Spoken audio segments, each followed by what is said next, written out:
Uh, please, please introduce yourself, where you're from, and how you got your start.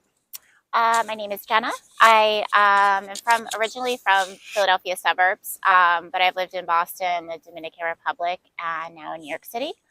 And I got my start modeling back in 2006. So going on probably about 18, 19 years now. And yeah, I was walking down the street in Boston. I accidentally walked through somebody else's photo shoot. The photographer and the band were actually so far away from each other that I didn't realize it was happening. So I walked right through the center of their shot.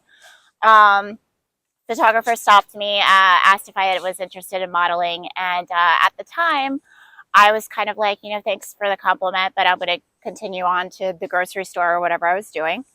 And yeah, on my way back, they were still there. He asked me again. I gave him my email address. And when he emailed me later, I actually said no. I didn't think it was for me. Um, about 3 months later, I had moved to Philadelphia, but I had come back to Boston for a friend's wedding. And I got kind of a random email again from the photographer saying, I'll ask you one more time and then I'll leave you alone if you say no. And I decided to give it a shot. So, I did my very first shoot at Revere Beach outside Boston. And it was freezing. It was super early in the morning in September. I had no idea what I was supposed to be doing, like with my hands, etc. and, yeah, the photographer is a very good friend of mine. I still work with him today, years and years later. And he was a really great intro into the modeling world. So I'm really happy about that for sure. Would you consider that's how you got attracted to the photographic medium? Was it randomly walking by the band?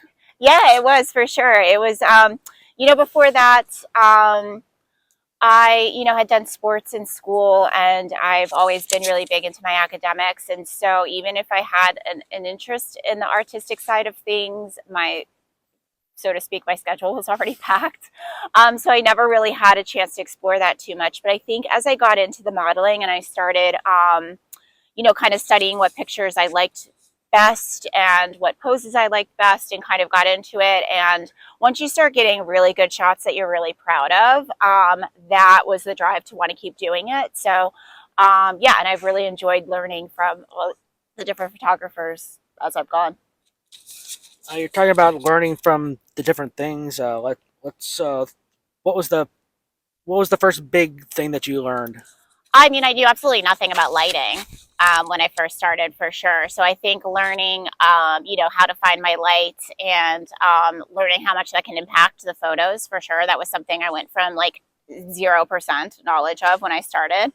And I think just also it's the only outlet that I had where I was really kind of sharing that creativity with someone.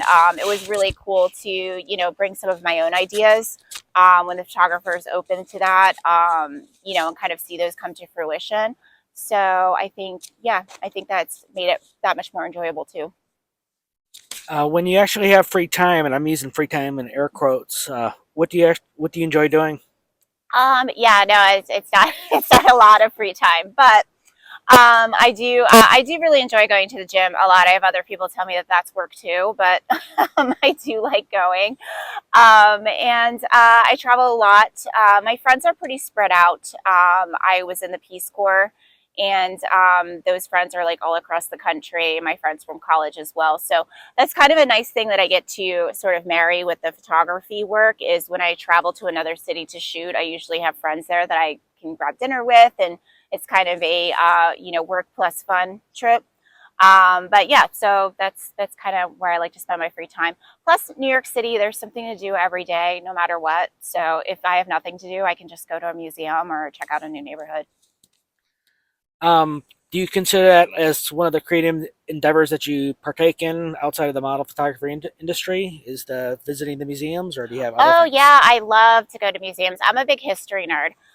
So I actually, maybe like 2 years ago, I made a list of 30 New York City museums, and I gave myself a year to do all of them.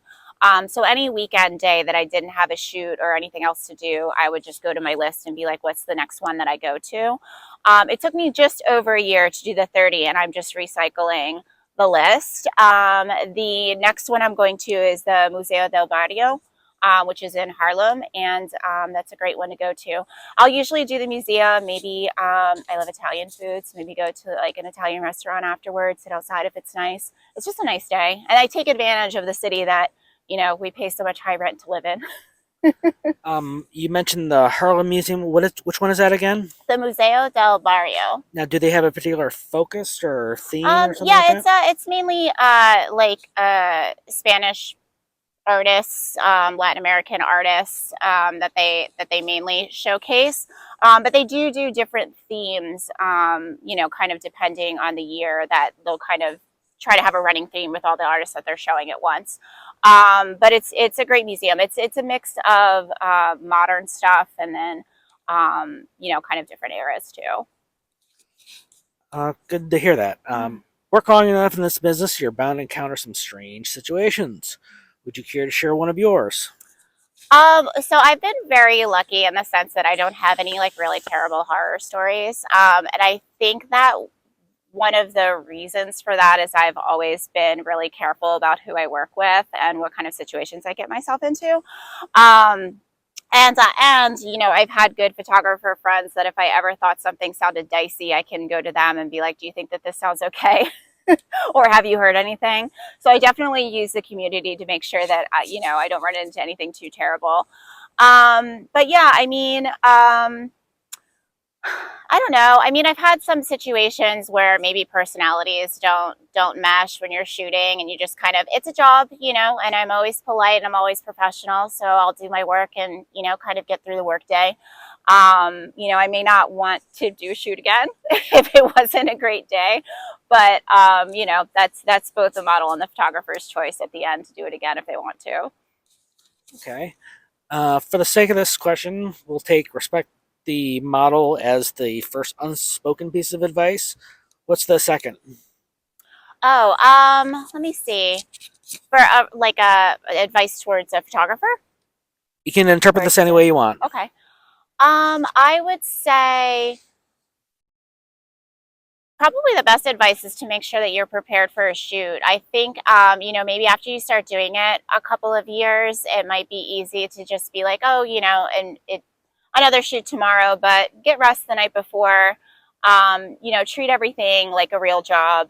You're getting paid to be there and do your work. So sometimes I hear about models showing up and, they've been out all night before, they're not prepared, they're late, etc. It kind of gives everybody a bad rep.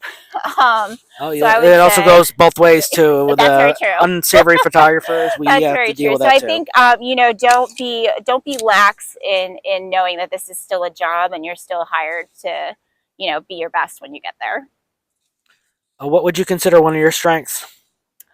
I mean, I'm a type A super responsible person, so that's probably helped me out. And I do have a lot of bookings because I'm pretty diligent about following up with people and keeping my calendar together. Um, Prepping for shoots, trying to have ideas, making sure that I have options in my bag. So I think that really helps me out a lot. And I'm a people person too, and I like to know about people. So I think at least from my end, I mostly have really pleasant shoots where it's also not only do we get great photos, but it's also just a nice day. That's good to hear. We're going to take a short break and we'll be right back.